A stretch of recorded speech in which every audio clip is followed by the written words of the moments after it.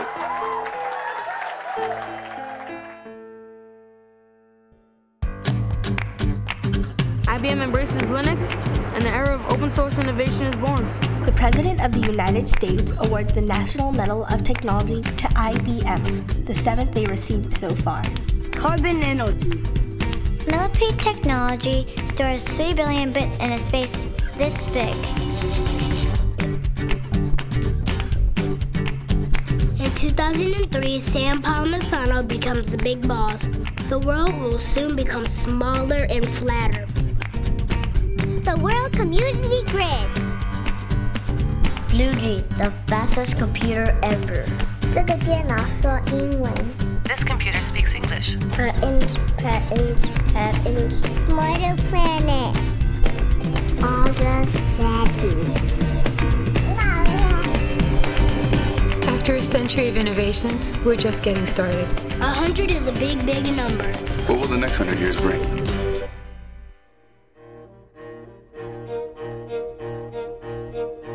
I use the past to predict the future. I'm working on the next big breakthrough. In 10 years, supercomputers could use 10 times less power and run 1,000 times faster. I'll be able to sequence a genome so we can create personalized medicine. The whole world is data. I'm using data to help detect the onset of disease. I've discovered a way to build curiosity into the system. I'm working on a system that can think like you. We've always been working for the future. That's what I'm working on. That's what I'm working on. That's what I'm working on. I'm an IBMer. I'm an IBM. I'm an IBM. I'm an IBMer. I think that you have to have more than just a machine.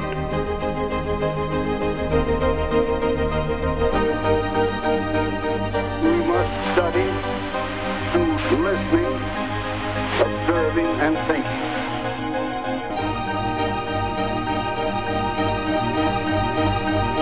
All of the problems of the world could be settled easily if men were only willing to think.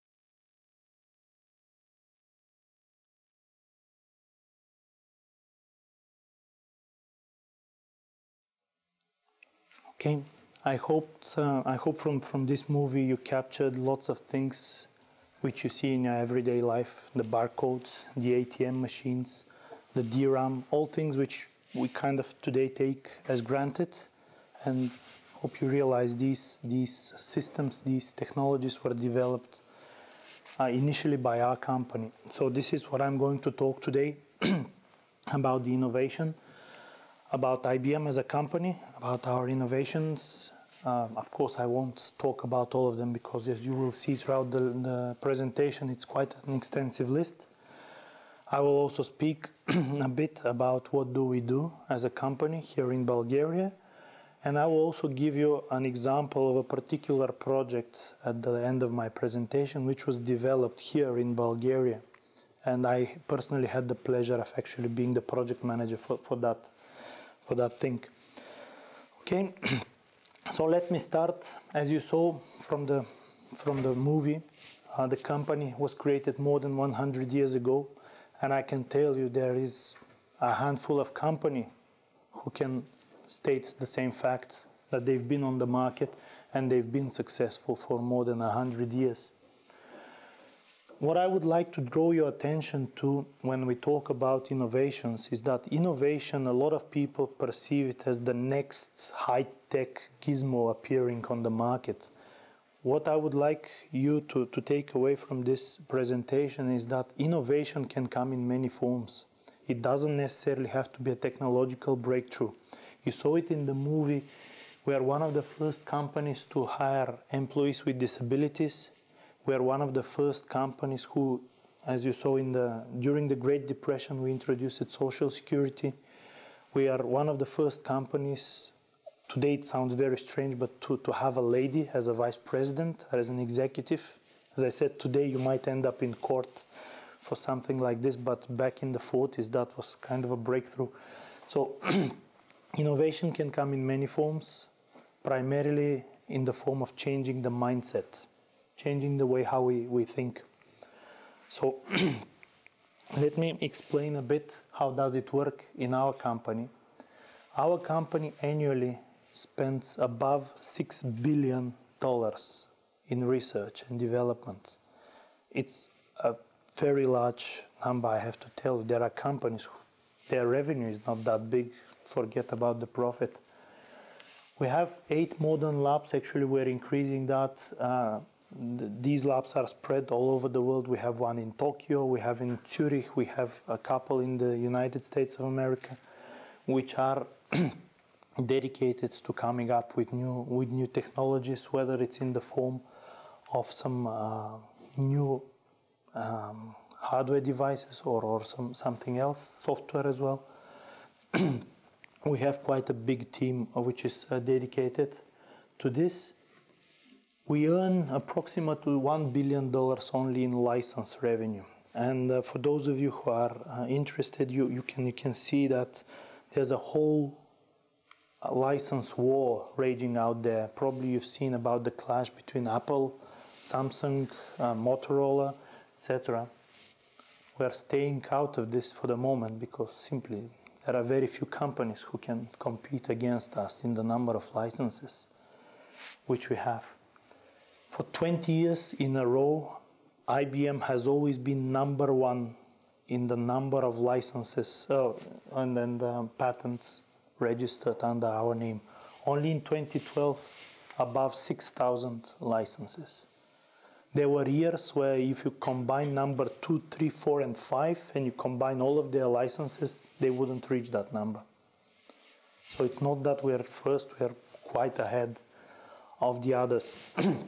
One thing which actually is a major contributor to achieving this is because we have a program which is open to absolutely any employee in the company. If an employee of IBM has an idea, they can put it forward, it will be evaluated, and potentially it will be licensed. So we have quite a lot of people who have licensed their ideas through the company. So this is key. You don't rely just on a small group of people and hope that they will cover it. You give the chance to simply anybody who has ideas. And I can tell you the strangest patent that I've so far heard of is a patent how to avoid queues in front of the toilet in an airplane. But there's a license for this as well. It sounds odd, but it could be turned into something which brings benefits to the airline companies and to the people as clients of a particular service. And this is actually the other thing which I would like to draw your attention to. This is not only about innovation. This is about innovation that matters. You are supposed to invent something, not just which nobody will use, but something that people will benefit from, that will make somebody's life easier, or will solve some problems which we face today.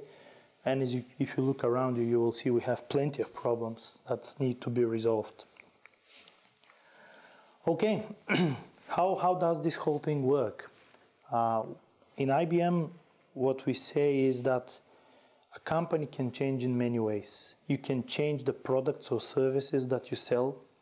You can change the people, but what you do not change is your beliefs. So you need to have a core set of core values that you trust in, and you do not change this. And actually, more than 10 years ago, there was a social jam where every employee of IBM could participate, and they were asked to come up with ideas. What do you think are the IBM values? And these are, you can see them here in the deck. Dedication to every client's success. IBM's understanding is that we as a company cannot be successful if our clients are not successful. So therefore, whatever we do for them, we do it in such a way that they walk away after the deal happy that they've resolved the business problem and they gain something from it. If we don't have that win-win situation, there is no way a company could stay for as long as we are on the market. I already mentioned innovation that matters for our company and for the whole world. And trust and personal responsibility in all relations. IBM is very, very proud of our integrity as a company, and that translates down to every single employee. Our brand is one of the things which we would protect most fiercely.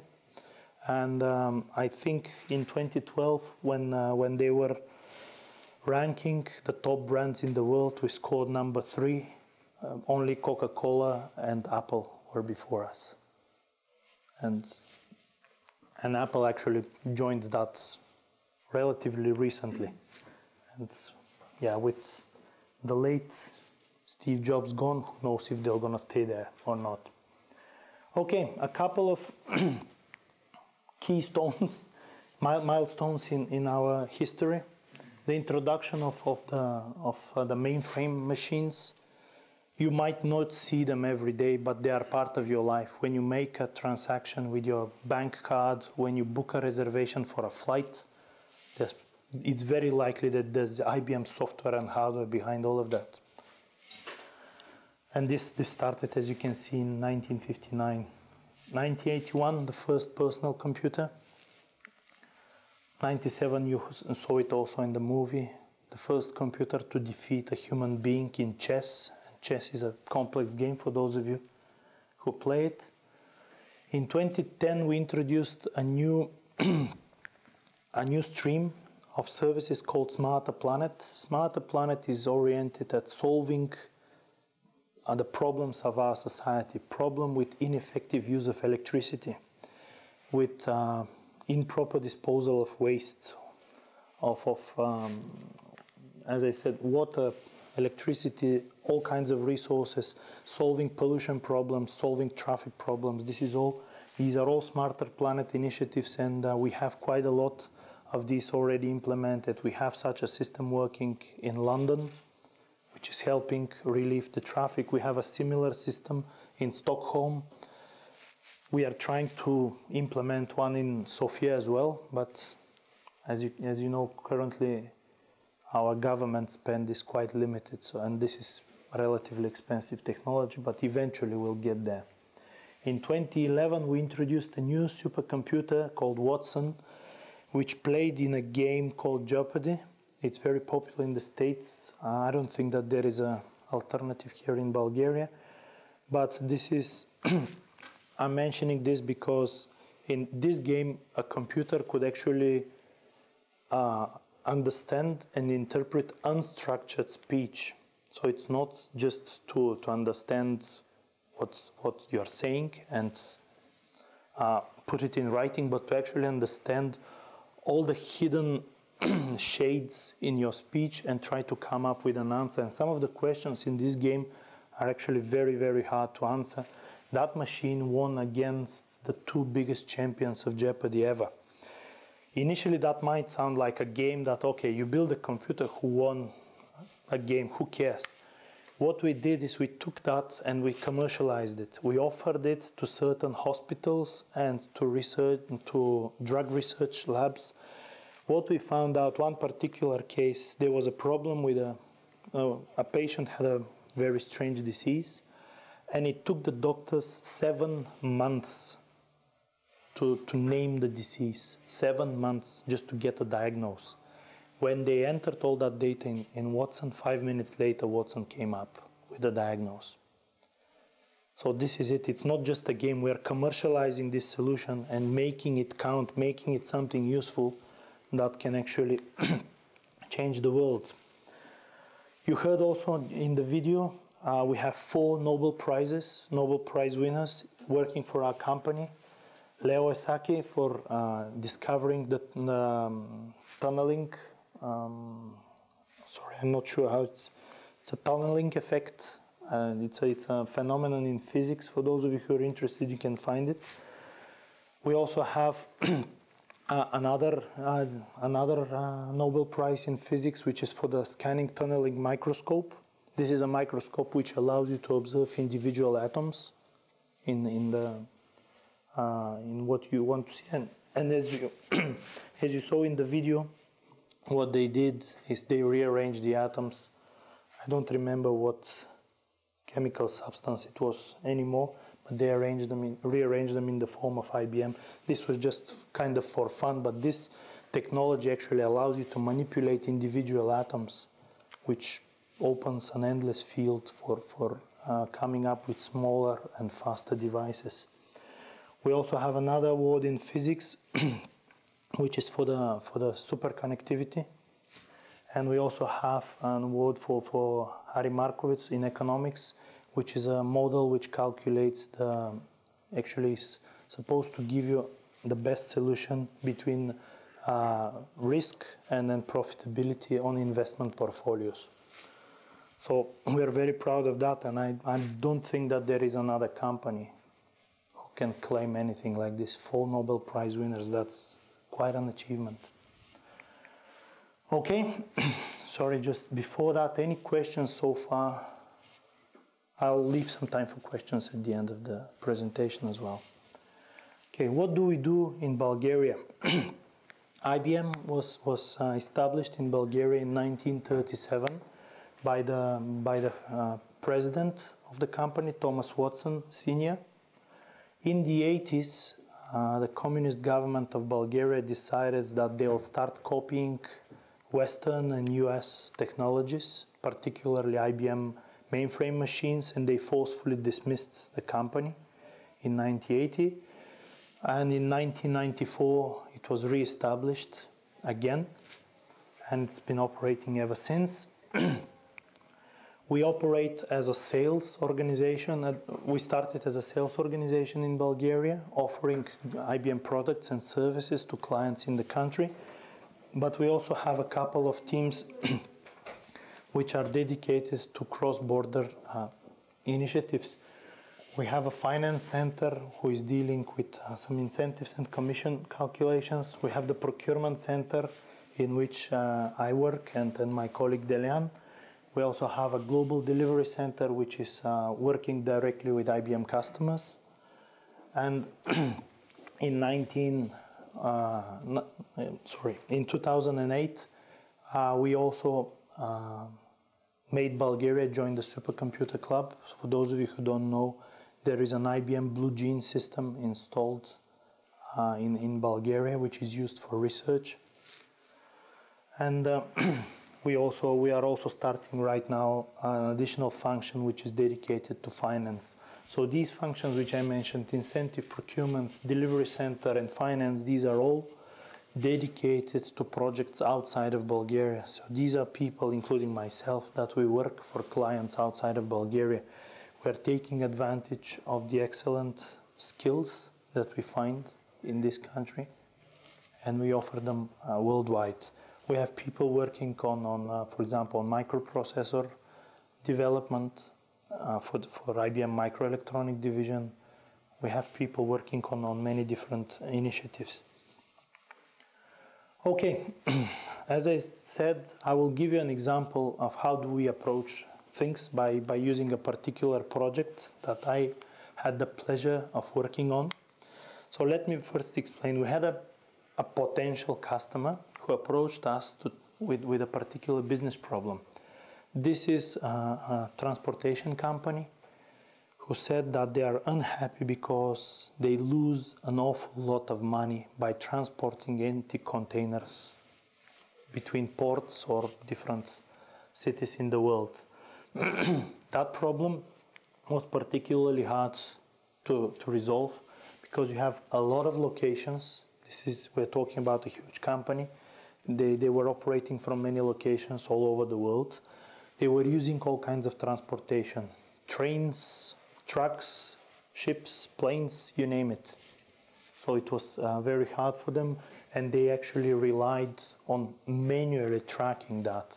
By saying manually, of course, that means using a computer and an Excel, but still a human being needs to sit there and track what is happening. It was almost impossible to say which container is where. Is it full? Is it empty? What are they doing with it? It was impossible to control the access to these containers, what is happening with them. They were reporting huge losses because of theft. Containers were being opened, goods would disappear, and this, of course, meant a lot of problems for them.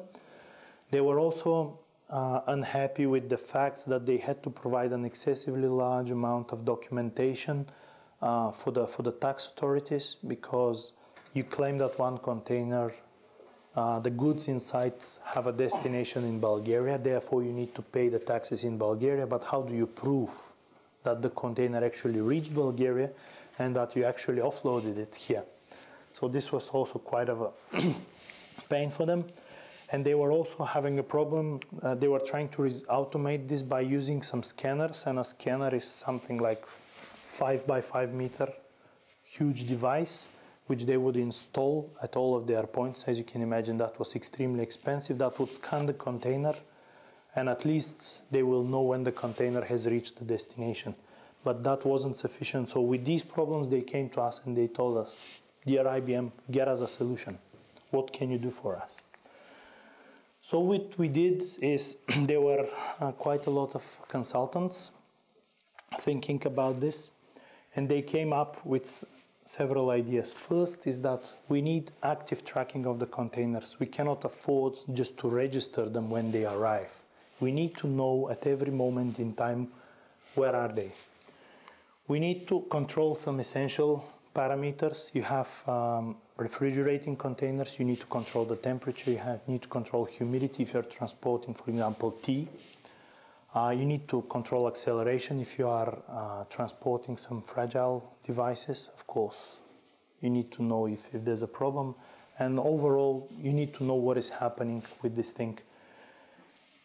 We were clear that you cannot just come up with one device and solve it, so it had to be a combination of different things.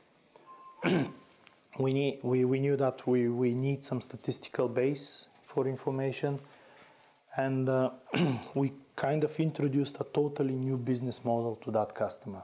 So instead of just trying to play along with them, our consultants offered them to totally change the way they operate in order to resolve this business problem and be more effective and more profitable, because, as you know, most of the companies are not charity organizations. They do this for a profit.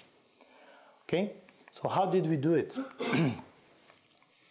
Our lab in Zurich created a device called the TREC, Tamper-Resistant Embedded Controller.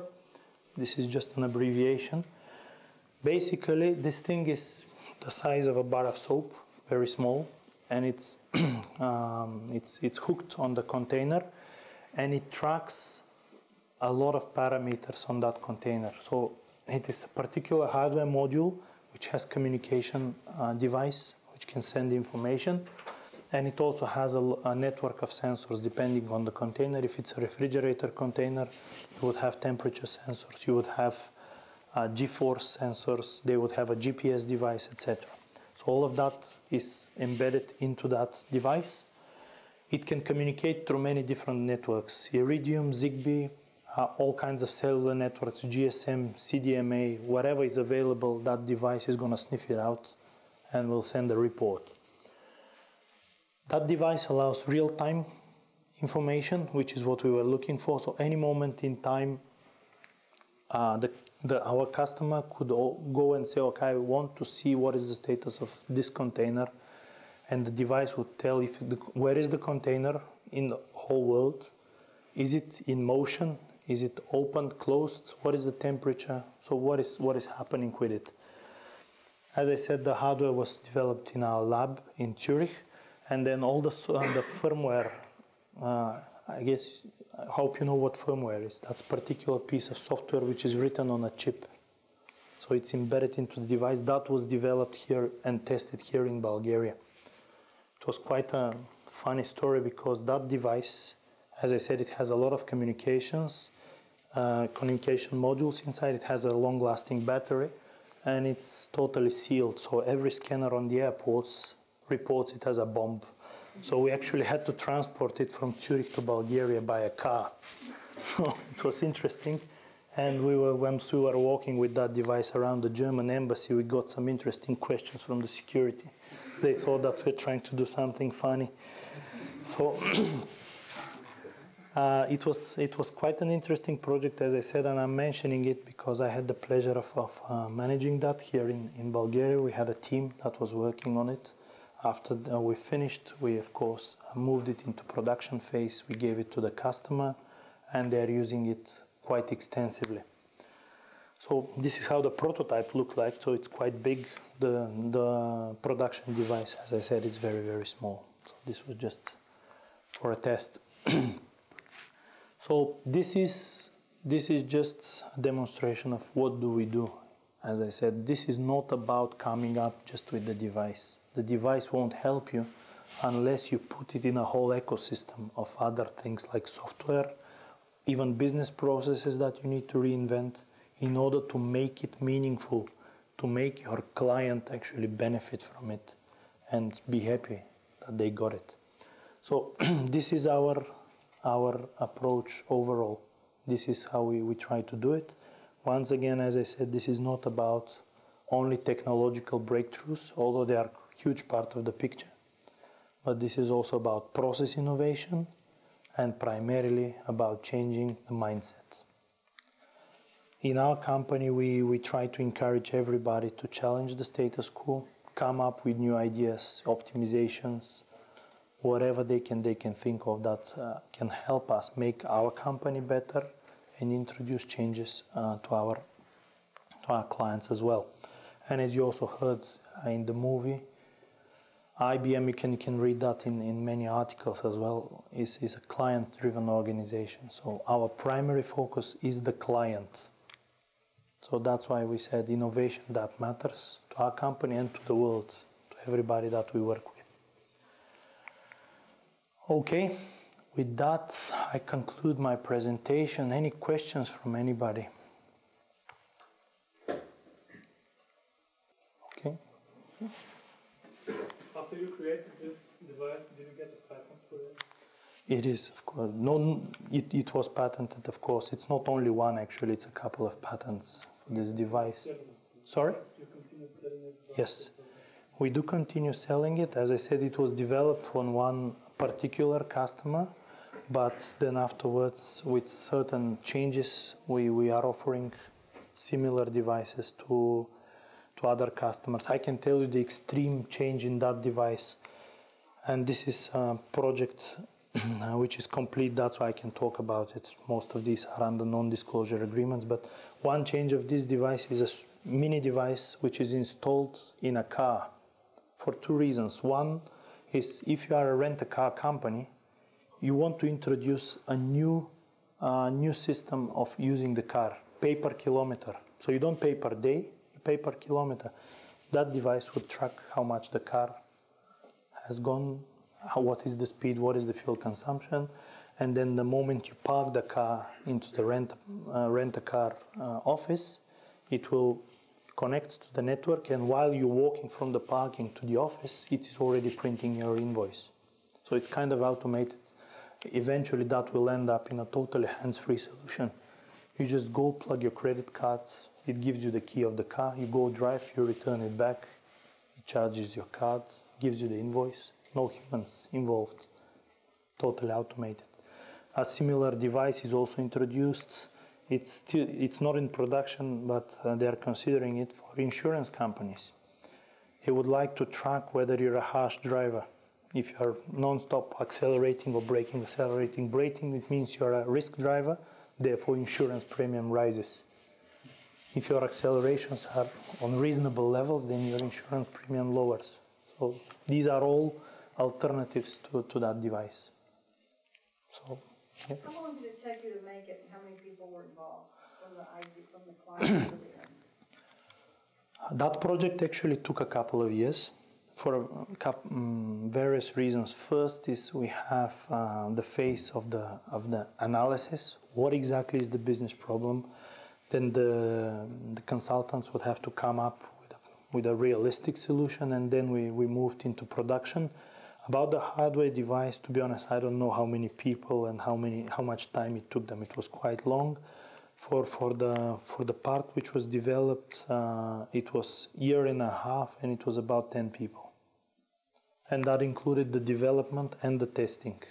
As I said, we had people walking around with the device in their backpack and a laptop in their hands. So they were quite an interesting sight. So, okay. So is that device connected to the satellite somehow, so to track the actual container? Yes, this device has multiple connectivity modules inside. It can connect through Iridium, which is a satellite network covering the whole globe. It has a GSM module, so the moment it reaches the shore and then it finds an available GSM network, it can also connect through it. There is another network connectivity called Zigbee, a different standard. So it has a GPS tracking device inside, so all kinds of communication modules, because the idea was to make it universal, that if you make it only using GSM, then the moment it goes to China, it dies, because China doesn't use the GSM technology, they use a different version, so that's why it had to be universal. And as I said, that is one of the reasons why the scanners on the airports were reporting it as a bomb. You can detonate it from anywhere in the world. Okay? Yes? Does IBM then have some kind of contracts about connecting this device? So it doesn't have to actually connect itself, it's automatically gets connected? Of course, all these connectivity providers, they are not a charity organization either, so they charge for it. So, yes. You kind of pay yearly fees? It's actually the customer who pays that, because we developed it, we give it to the customer, and the customer operates it. But yeah, it has to be paid, of course. But the money which we pay for that communication is much, much less than the money it would cost that company to transport that empty container. And at least right now they know at any moment in time where are their containers, and they can actually automate their whole plan about shipping things. And they don't have to do that manually, because there's a whole system behind that which will do that instead of the humans. Also about this automating of tracking of containers. Mm-hmm. Did you also do some software for managing the, for example, like maybe printing out some kind of analysis of trucks where they are found, yes, their concentrations?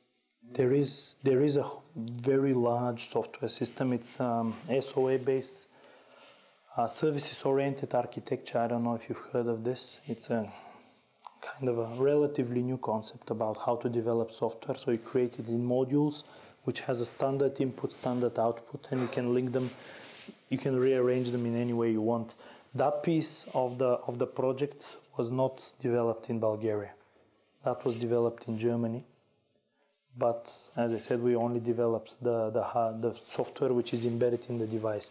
But behind it, there is this system, which, as far as I know, it's still work in progress. Because what you do is you develop a version 1, then the customer sees it and says, okay, how about adding this additional functionality?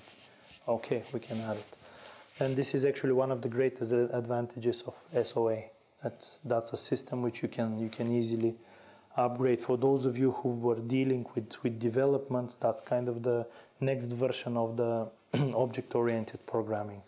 So it's much more flexible. And yeah, helps actually extend systems without having to rewrite everything from scratch. So then, after you created it and the customers that they wanted, is it manufactured by IBM as well? We typically, this device, we created the design, the printed circuit boards, the whole shell, everything, but different components of it are produced in different places. The batteries are produced in Israel. The printed circuit board is created in China. What a surprise, right? Nothing is created in China these days. To be honest, I don't know the outer shelf where it's created, but it's just a piece of metal, so it's not that critical. And then do people from IBM go and install it on separate crates, and then they provide some, or they just train people in the company how to do it? It depends on the customer. For that particular customer, the pilot which we were running, we had people from Bulgaria going to Rotterdam, one of the biggest ports in Europe, and they were actually installing them on containers in Rotterdam, from where these containers were spread all over the world. They were tested for a certain, I think for about 6 months, and we were receiving the data from the test, and we were using these data to actually fine-tune further the device and the software in it. So at the moment, to be honest, I do not know. Typically what we would do is we would be producing these ourselves. Because as I said, we own a large portfolio of patents, and this thing is also IBM licensed. So therefore, we could potentially give the authority to a customer to produce it, but under an IBM license. But as I said, at the moment, I do not know whether we produce them and where exactly. I can only speak about the pilot. Yep. What kind of people do you hire at the center in Sofia to work on these projects and all of them that you have? Well, as I said, most of the IBM's business in Bulgaria is outsourcing, so we are generating services for our customers outside of the company. So we are looking for bright people who are interested, curious, not always ready to challenge the status quo, just to be creative and come up with new ideas. That doesn't necessarily mean that if you are not an artist, you don't have a place in our company. But we are looking, as I said, for curious people who just don't take everything for granted. In other words, if your dream is to find a job and retire on that same position, IBM is not the company for you. We try to move people around. We're changing roles.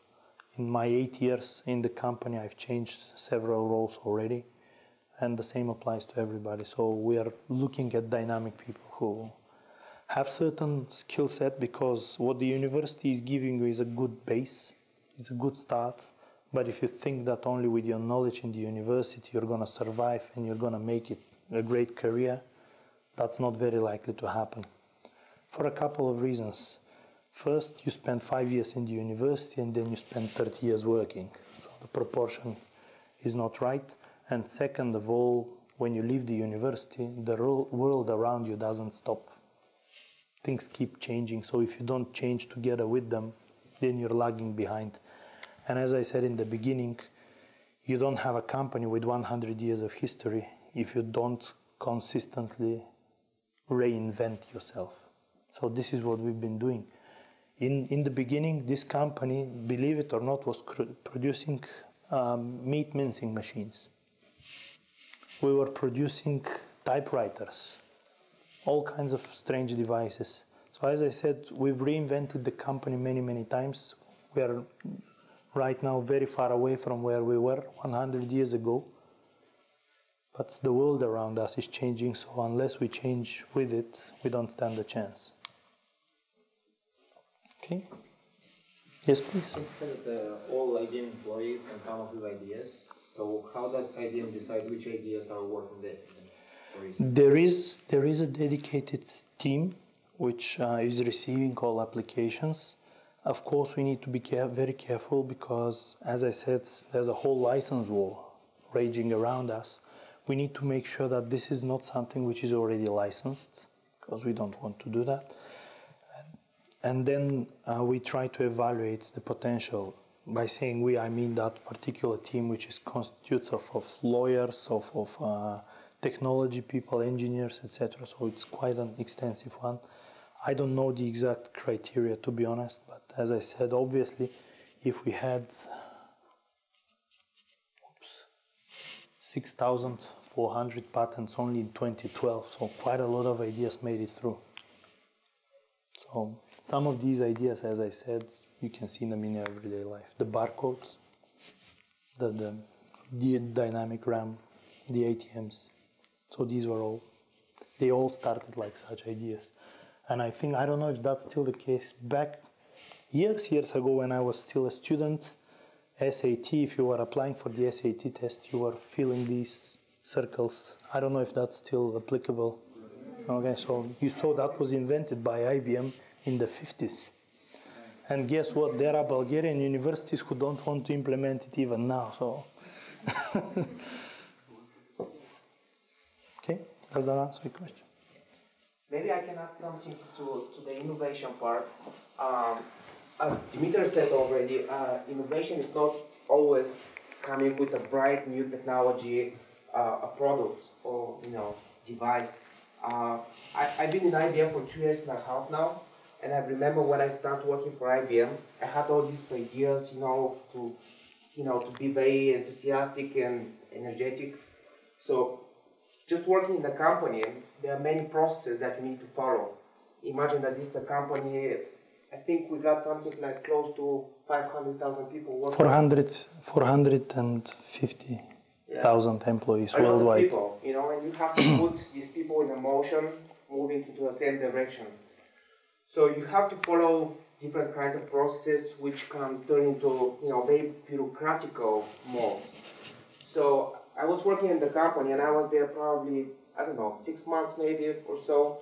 And then I noticed that there was a particular process that did not make sense to me, right? I was looking at that and everyone was complaining and nobody really enjoyed the process and nobody really liked it. So I was suggesting, well, why don't we change the process? Obviously it's not the best thing that we can do, it's not the best way we can go. So I talked to my manager, she said, okay, let's change it. Give me an idea, give me a direction that you are thinking of. So I did. I sat down, I wrote a paper, not a paper, but just a page or two, just putting my ideas, talking to different people. Then I even talked to Dimitar, I talked to my line manager, so on and so on.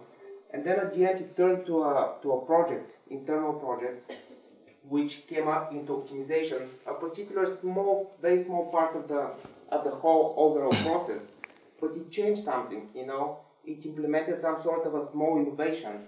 And by doing that, you actually, you start believing that your ideas, it doesn't matter how long you've been in the company, it doesn't matter that you don't have an engineer degree, you can still make a change. And even that small, it's a really learning process. Besides, you're building a lot of network. Yes. You get to meet experienced project managers, you get to learn a lot of things. So this is just, to add up something to how can you come up with innovation, working in this company. Yeah. It's a true story. Yeah, what Delyan is raising is a very, very important point. We were talking here about innovation resulting in patents, in licenses, but we are innovating inside the company. A lot of changes we are doing to optimize the work. And we're a company which generates above $100 billion of revenue each year. So for those of you, that's quite bigger than your pocket money. So, and we have 450,000 employees. So all these people, to make them work in more or less the same direction, requires constant innovation. That doesn't necessarily end up in a patent, but as Delyan explained, it could end up in optimizing something internally, making something faster, more effective, or better in any other way for the company. Yeah. Can you tell us what the purpose of the Guji supercomputer is in Bulgaria? Thank you for that question. Honestly, I do not know. It was bought for research. Typically, machines like this are used to simulate certain large and complex processes. For example, the Pentagon has one, and they're using it to simulate nuclear explosions. Different oil companies own supercomputers because with them they simulate geotectonic processes, and this helps them find potential sources of oil. Most of the applications are like this. It's used also by pharmaceutical companies to research drugs. And we mentioned briefly during the presentation something called the World Community Grid. That is kind of the father of the famous these days cloud computing. So it's a distributed computing system which is used for similar purposes. I think at some moment they bought it with the idea to do some research for it, but what exactly they are using it at the moment, I don't know. I know for sure that they are offering some time against, of course, a certain fee that different research organizations can actually borrow the machine and use it for a particular time. But what exactly it is used, I don't know. We were also quite shocked when the government approached us asking for that machine. Thought that Bulgaria is a relatively small country for something like this, but they obviously want to research in that direction. So I'm hoping that we will see some results. From our point of view, the biggest advantage of this machine is that it will help build a generation of people who know what to do with so much computing power, because there aren't many people, I can tell you. So this is our biggest hope, that this will help grow skills amongst the people. Okay? I don't mean to be bad. Could you talk about the innovations you have in the work environment? Yeah, I think Tony is the more appropriate person to talk about innovations in the work. Oh yeah. Yes, Tony, maybe you can talk a bit about that, because we briefly mentioned some of the things, but please. Okay, yeah, we do have different programs. For example, we are very proud, and we've been ranked #1 for several consecutive years as the best place for the so-called GLBT community, gay, lesbian, bisexual, transsexual. IBM has introduced an equal rights policy long before the American government did. It was mentioned in the video, it was 10 years before the American government introduced such legislation. IBM introduced it as a rule. So IBM has that as a principle, that we will not differentiate people based on color of skin, religion, sexual orientation, etc. So this is one of the things which we are very proud. Even in locations like Bulgaria, because let's face it, Bulgaria is not really the best place for people with disabilities. Even in countries like ours, we do our best to make sure that our offices are equipped properly for people with different disabilities. We also have, as I said, many different programs which are oriented at improving the overall climate in the company. We have a particular target when we recruit people, a certain percentage of them to be university graduates. So in other words, we don't expect you to come with 20 years of experience and only then be able to join IBM. We are also looking at people who are fresh from the university, because I think it comes from China. How do you fill a cup which is already full? So we prefer to take people fresh from the university with lots of ideas, who are not burdened already by observing a certain company work, and can help us change our own company. And there are different We are also, you mentioned that as part of your question, we have this home working program, which is perceived as a very good benefit for most of the people. So we allow our people 2 days in the week to work from home. And the reason for that is simple. That is not just something which the company is granting. That is part of a whole culture. I had one of my senior vice presidents saying to us that the greatest invention of IBM for all time is something called the IBMer. So this is a sense of belonging, a sense of pride that you work for that particular company.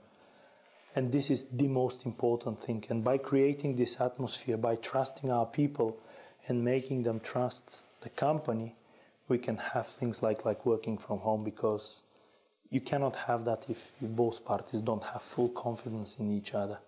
So I also had another boss who was joking that he prefers working from the office for a simple reason, because at the office he knows when he has to leave. When he's working at home, he sometimes gets carried away and stays for a whole evening, keeps working. But as I said, this is the biggest achievement of IBM, just to make sure that people believe each other and they believe in the company.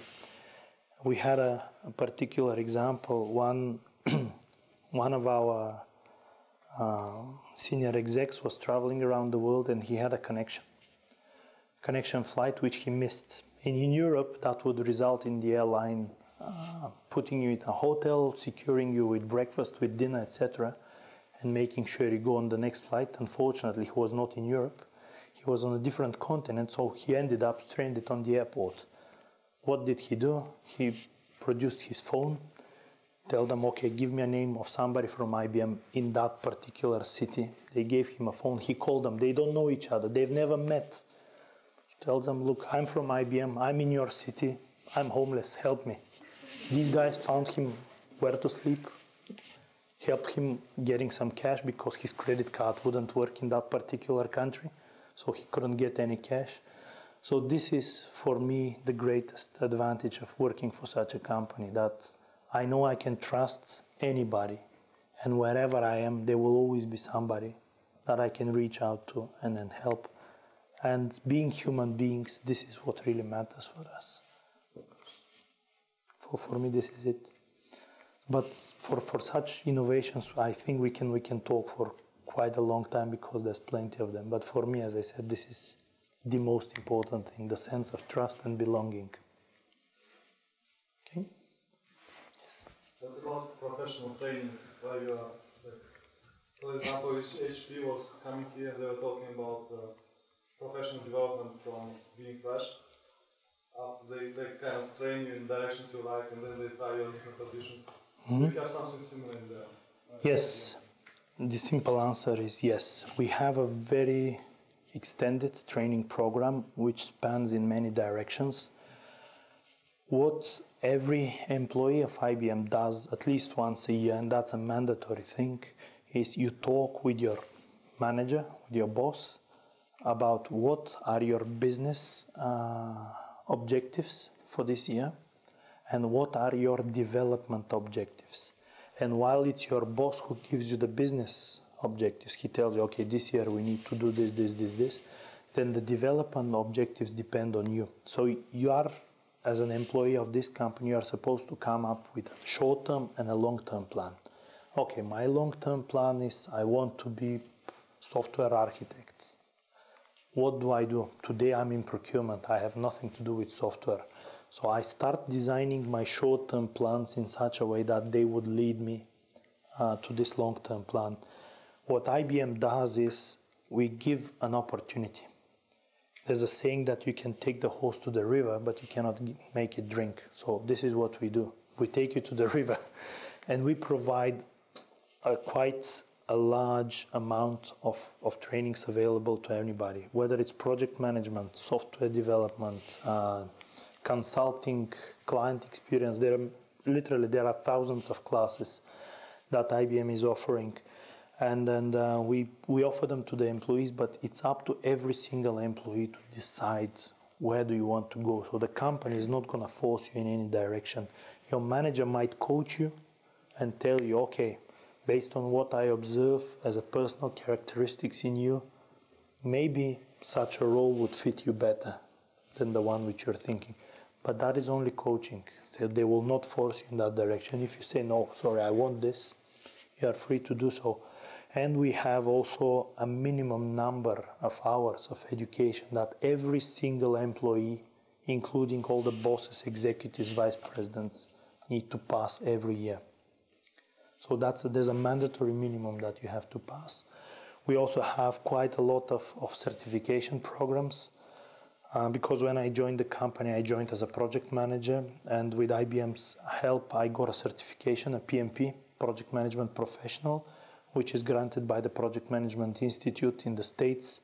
You can get different ETIL certifications, all kinds of things, so whatever you want, we have it. We also have IBM master's programs. So if you've been with the company for some time, you are granted access to this program where IBM will actually pay for your master's program. Of course, that's not something which we offer to absolutely every employee, because as I said, for 150,000 MBAs, that might be tough, but we do offer that. And then we work with many universities on that. Just one follow-up question. Yes. How much time is each employee has, for example, supervising employee, to help like new employee? Is it kind of managed? Is there some? I'm not sure I understand your question. So for example, if I'm team lead, yes, and in my team a new person came, he just was hired, he's yes, from university. How much time I can spend from my working time? For example, I work 8 hours per day to help that guy. Mm-hmm. Is it kind of arranged? Is there some procedure for that? Because I was on internship. I understand what you mean, yeah. Just how to pay more attention to newcomers and make sure that they settle into the job. Yeah, and kind of help them develop. Mm-hmm. There is no real number, percentage or number of hours, but typically, if I'm manager of a particular team, I have a newcomer. And I'm usually given a target by my upper management that within X weeks, months, this employee needs to be an independent performer, which means they need to have all the resources. And when I say resources, I include technical resources, time, education, whatever, you name it, even a pen and a pencil if you have to perform independently. So I, as a manager, I don't have a target number of hours, because if I say, okay, I need to dedicate to you 2 hours a day, what is it? Is it too much or too little? You cannot answer because you don't know what is the complexity of the tasks. My task is that, okay, I can give you a specific example. The team which I'm in, if I have a newcomer, 3 months after this person has joined my team, they need to be an independent performer. And my task as a manager personally is to make sure that this employee reaches that point. And I will do it with many different ways. One is I'll dedicate some of my time. I will ask other people to help. So there are many ways you can do it. That's why you cannot come up with a number. It just depends on the task. And also it depends, every person is an individual. And then they have different skills. They come from different backgrounds. So you cannot just have one size fits all solution. So you need to tailor it for every particular person in a particular role. Does that answer the question? Yeah. Okay, so. IBM has a highly regarded awarding program. One of the most prestigious prizes, if I'm not mistaken, is called Fellowship Award, and it's given to a couple of scientists who have done something really impressive for the community or have achieved, yes, have gained a patent. Does all this award, for sure there are incentives, but do they make a very competitive environment in the company? I wouldn't say that this particular program creates a competitive environment in the company. This program is very limited, as I said, from so many employees in the company. This is given to really a handful of people. And actually, by the way, this program is valid even after they retire.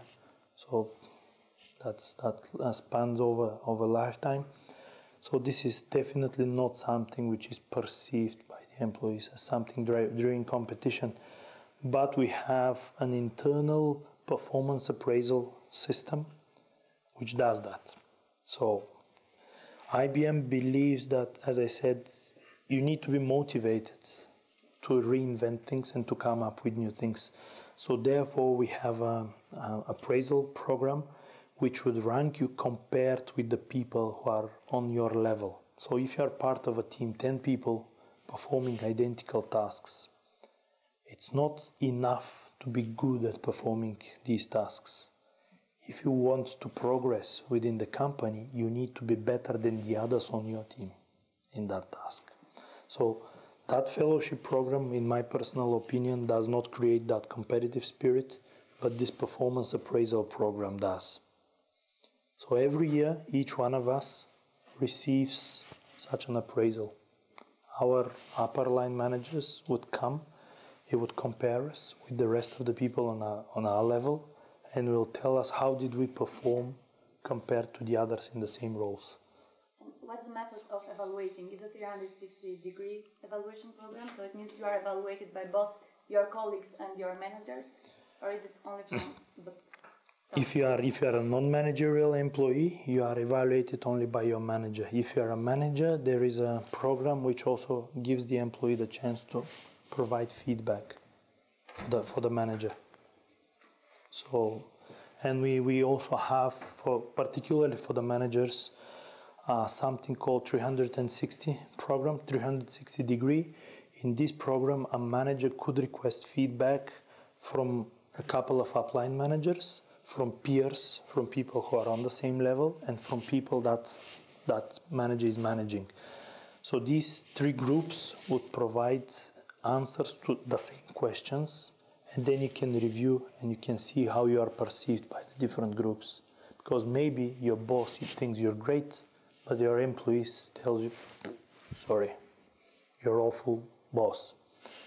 So we try to balance it. Because, and this is, as I said, particularly important for the management roles, and this is one of our huge focus areas in Bulgaria, to develop local leadership, because being a manager actually is being between a rock and a hard place. On one hand, you have the corporation coming with certain business objectives, and on the other hand, you have a team, which are human beings, and you need to treat them like human beings, make sure they progress, that they develop their skills, and that they like what they do. Because what we don't want to create is something like Charlie Chaplin in modern times with the wrenches. This is not productive. That's not going to get us going for a longer period. So that's how it works. Sorry, you mentioned that there is a possibility of changing positions at IBM. So, for example, if there was a software engineer that was interested in hardware, becoming a professional, would that be possible? And if you started, for example, in IBM Bulgaria, would it be possible to transfer to maybe another country like Germany or anywhere else? There are quite well-developed programs for this. We have a dedicated website which is actually visible both inside the IBM intranet and also outside, which lists all open positions. So anybody, internally or externally, can apply for any role. Then it's up to the recruiting manager to decide who is the best person for the job. And I can tell you that we've seen a lot of shifts happening. As I said, we have many functions operating in Bulgaria, and we are seeing quite a lot of moves between these functions. Although they have a totally different business focus, we see people shifting. Recent example, one lady on my team, she's procurement business controls, and on March the 1st is moving to become a finance person. She just said that she's interested ultimately in business controls in finance. So she has the business controls background. What she's lacking is finance. So there was this opportunity, there was a job role for her. She was interviewed. The interviewing manager decided that this is the best person for the job, made her an offer, and March she's moving. I also have a different example of a person on my team who got married to a German person. And of course, her husband living in Germany and she living in Sofia, that's not really a sustainable situation. So we started looking for job roles in Germany, and she already works she was procurement, now she's sales in IBM Germany. So we have all of these moves, and actually when somebody on a team expresses his interest to move to another role, we have an agreement that the manager cannot say no. The only thing which they can say is, when can I release that person? Because of course we need to ensure business continuity. We need to make sure that our clients are supported. And the only vote that the manager has is when, not whether or not. So this is how it operates.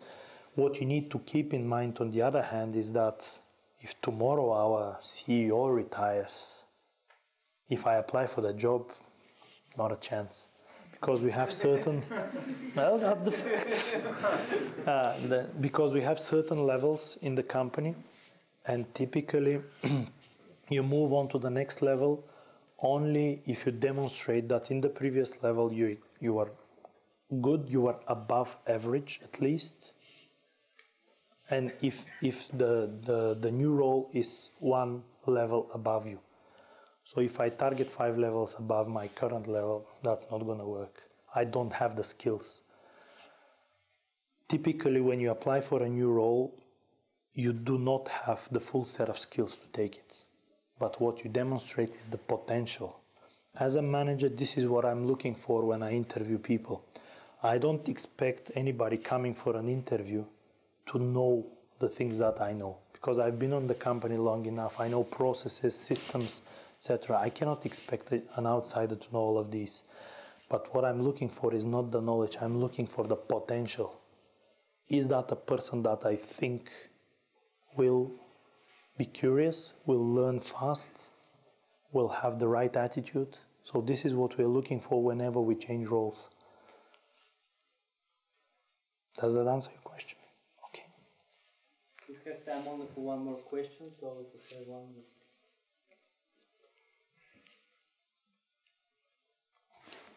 Is there opportunities for international people, because this university has like about 42 nationalities, like internship at IBM in Bulgaria or some other options? Yes, first of all, as I said, we do not differentiate people by their passport. So you apply, if we think that you're the right candidate, you get the job regardless of your nationality. So not a problem from that side. And in terms of internship programs, we will be introducing some new ones. We have one at the moment.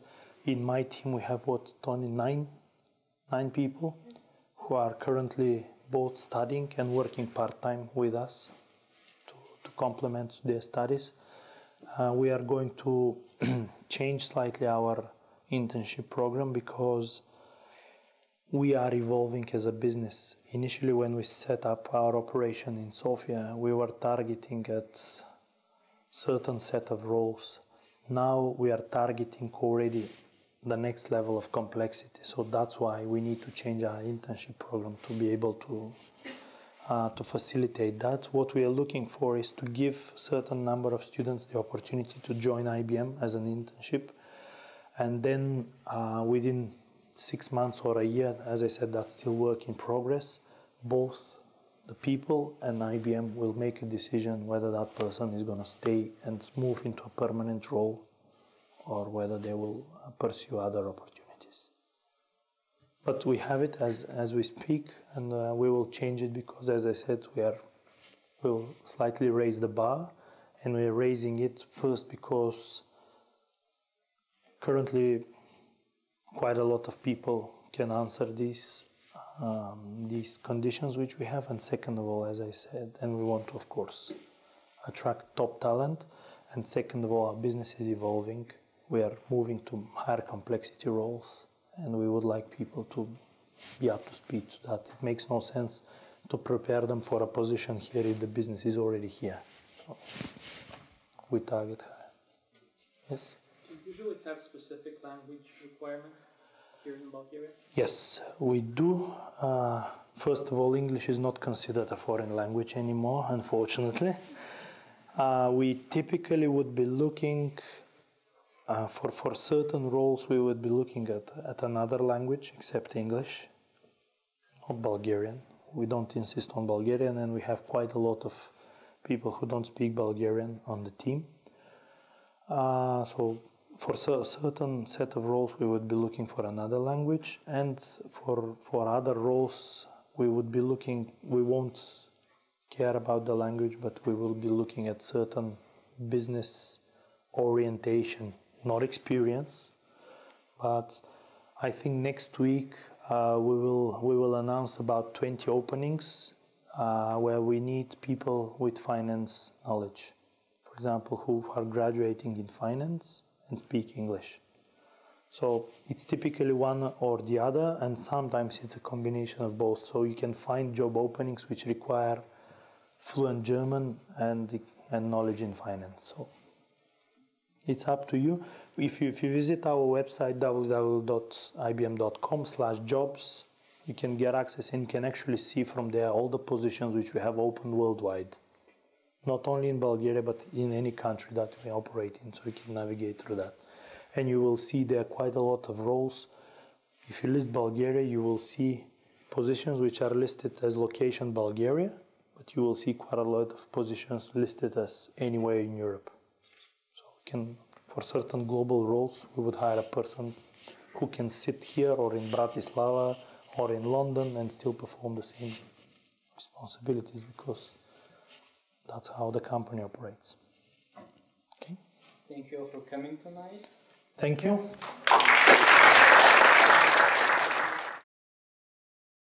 This program is brought to you by AUBGTalks. For more, please visit us at aubg.bg/talks.